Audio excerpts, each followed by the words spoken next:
చెప్పుకోండి, లేదా మీ భర్తతోనే చెప్పుకోండి. వీళ్ళ దగ్గర వచ్చి ఓ నేడ్చేసి నా భర్త అలా అంటాడు, ఇలా అంటాడు, అలా చేస్తాడు, ఇలా చేస్తాడు అనే బదులు వీళ్ళ దగ్గర ఏడ్చుకోవడం వల్ల, అంటే పరాయి వ్యక్తి దగ్గర మనం ఏడ్చుకుంటే ఏ రాదు. నీ భర్త దగ్గరికి వెళ్ళు, అరుసు, జోరుగా అరుసు. నీకెంత ఆక్రోషం ఉంటే అంత అరిసి నీ బాధనంతా కూడా, ఏడిస్తే ఆడవాళ్ళకి ఆటోమేటిక్లీ తగ్గిపోతుంది బాధ. ఏడ్చు. ఆ ఏడుపుకి ఒకరోజు సమాధానం దేవుడిస్తాడు.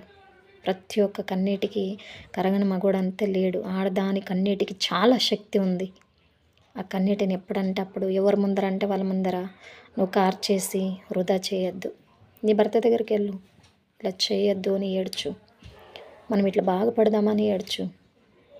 మన పిల్లలకి ఇది చేద్దామని ఏడ్చు. నీ ఏడుపేదో నీ భర్త దగ్గర ఏడ్చు. చెప్తున్నా, నిన్ను పుట్టించిన తల్లిదండ్రుల దగ్గర కూడా ఏడవద్దు, చెప్పుకోవద్దు. ఎందుకంటే కనిన దానికి వాళ్ళు చేసేసారు. కాకపోతే వాళ్ళకి మళ్ళీ ఎందుకు బాధ పెడతావు? కాకపోతే చాలా క్రూరమైన వాళ్ళు కూడా ఉన్నారు. భర్తలు అంటే ఏం సామాన్యంగా లేరు. కొందరు భర్తలు అయితే నరకం చూపిస్తున్నారు. అలాంటి వాళ్ళ దగ్గర మీరు డైవర్స్ తీసుకోండి. చేతిలో ఉండలేమో అని, బ్రతకలేమో అనిపిస్తే డైవర్స్ తీసుకోండి. వాళ్ళ దగ్గర నుంచినే భరణం వస్తుంది. పుట్టింటి దగ్గర నుంచి ఎందుకు అడుగుతారు భరణము? వాళ్ళ దగ్గరకు పోయి ఎందుకు కూర్చొని తింటారు? వాళ్ళకేం ముద్రగా రాదు కదా, వాళ్ళు పాపం బాధలోనే ఉంటారు. అర్థం చేసుకోండి. వెళ్ళొద్దండి, పుట్టింటికైతే వెళ్ళొద్దండి. వీడి దగ్గర డైవర్స్ తీసుకున్నారా, చాలా వరకు సేఫ్టీ ఇస్తుంది ఇప్పుడు సమాజం. పర్లేదు కొంచెం మనకి ఆడపిల్లలకి. మనం వెళ్ళి ఏదన్నా కావాలన్న చేస్తే ఎవరో కొందరికి జరగట్లేదు. డైవర్స్ తీసుకోండి, మీ లైఫ్ని మీరు లీడ్ చేయండి. పిరికి దానిలాగా నువ్వు చచ్చిపోతాను అంటే చావు అంటారు. ఎవరికి నష్టం? నువ్వు చస్తే బ్రతికి చూపించు. అందరికీ ఒకరోజు జయం అనేది ఖచ్చితంగా లభిస్తుంది. ఆ జయం వచ్చినప్పుడు జయాన్ని జయించే ఒక ఆదిశక్తిలా నిలబడు. నీ బిడ్డలకి నువ్వు మార్గదర్శి అవ్వు. నీ బిడ్డలు నిన్ని మా అమ్మ ఎంత కష్టపడిందని పొగుడతారు చూడు, అప్పుడు వచ్చే ఆనందం వేరు. ఈ లోకంలో ఇంకేం లేదు. ఆడదాని బ్రతుకు ఒక్క సమాజాన్ని ఏళ్ళే అంత శక్తి ఉంది ఆడదానికి. అట్లాంటిది ఒక సంసారాన్ని ఆగలేవా? ఒక జీవితాన్ని ఆగలేవా నువ్వు? అంత ఓపిక, అంత సహనం ఇచ్చింది దేవుడు ఆడదానికి ఒక్కదానికే.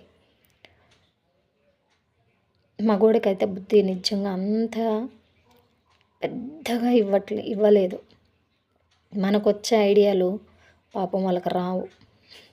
మనంత ఆలోచన వాళ్ళకు ఉండదు. నేను ఈ విషయం గురించి ఎందుకు మాట్లాడుతున్నానంటే, నేను తెలిసిన వాళ్ళకి తెలిసి ఉంటుంది ఎందుకు మాట్లాడుతున్నానని. కాకపోతే ఈ విషయము ఆడబిడ్డలు అర్థం చేసుకోండి, బ్రతికే ట్రై చేయండి. మీ లైఫ్ మీరు లీడ్ చేయడం ఎలా నేర్చుకోండి. ప్రతి ఒక్కరిలో ఉన్న టాలెంట్ ఉంటుంది. ప్రతి ఒక్కరు ఏదో ఒకటి చేస్తారు. మీలో ఉన్నది మీరు ఆలోచించుకోండి. వ్యర్థంగా వాళ్ళతో కబుర్లు, వీళ్ళతో కబుర్లు, ఆ మట్ట చేసిందంట, ఈ మట్ట చేసిందంట, ఆమె ఎట్టబోతే నీకేంటంట? ఆమెను తిడితే నీకేమీ లాభం రాదు, ఆమెను పొగిడితే కూడా నీకేమీ లాభం రాదు. నీకు ఎప్పుడు లాభం వస్తుందంటే, నీ గురించి నువ్వెప్పుడు థింక్ చేస్తావు, నువ్వెప్పుడు ఆలోచిస్తావు, నేనేం చేయాలి, ఈ క్షణంలో నేనేం ఆలోచించాలి, నాకేమొచ్చు, నేనేం చేయగలను.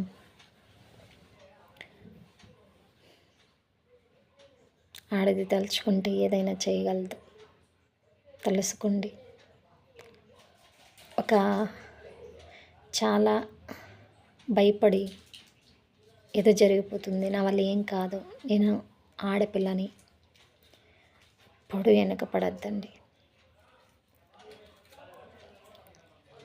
సీరియస్గా ఎడ్యుకేషన్ ఉన్న వాళ్ళు కూడా చేతిలో ఎడ్యుకేషన్ పెట్టుకొని, జాబ్ పెట్టుకొని, వాళ్ళు అన్నీ చేతిలో ఉన్నా కూడా ఎందుకు పుట్టింటికి వెళ్తారో నాకు అర్థం కావట్లేదు.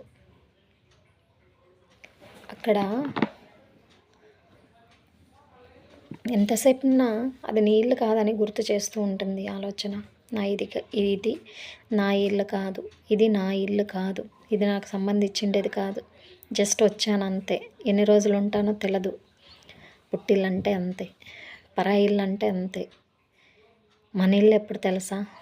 మనం కట్టుకున్న ఒక సామ్రాజ్యం. అది నువ్వు గుడిసే కట్టుకో, నీకు అదే ఒక పెద్ద స్వర్గం. అక్కడ వచ్చి ఎవ్వరూ నేను మాట్లాడరు, అల్లాడిచ్చే వాళ్ళు ఉండరు. నేను చెప్పింది ఎంతవరకు సరి అనిపించిందో లేదు, కానీ ఇది నిజంగా సత్యం. ఆలోచించుకోండి. మీ భర్తల్ని మార్చుకోవడానికి ట్రై చేయండి. పరాయి వాళ్ళ గురించి ఆలోచించడం మానేసేయండి. ఎదుటి వాళ్ళని గురించి ఏమనుకుంటున్నారు అనే ఆలోచన రానివ్వకండి మీ మైండ్లో. వాళ్ళను రకంగా ఆలోచిస్తారు. ఏంటి, బస్సులో వెళ్ళాలా, పైన విమానంలో వెళ్ళాలా, లేదా ఏదైనా టికెట్ తీసుకొని వెళ్ళాలా? బ్రెయిన్లోనే కదా కూర్చొని ఏదైనా ఆలోచిస్తుంది, ఎంతైనా ఆలోచిస్తుంది. ఎట్టయినా, ఎంత చెడ్డగా అయినా, ఎంత మంచిగా అయినా ఆలోచించే అంత పెద్ద ఇది స్టోరేజ్ ఇది. కాబట్టి ఈ స్టోరేజ్ గురించి, ఎదుటి వాళ్ళ స్టోరేజ్ గురించి నువ్వు ఎంటీ చెయ్యి. నీ ఆలోచన మాత్రమే ఇక్కడ పెట్టుకో. ఆడబిడ్డల్లా జాగ్రత్త. ఒక్కసారి మ్యారేజ్ అయిన తర్వాత ఆ లైఫ్ నీ ఒక్కరిదే అయి ఉండదు. ఇద్దరు అనిపించే ఒక శరీరం అయి ఉంటుంది.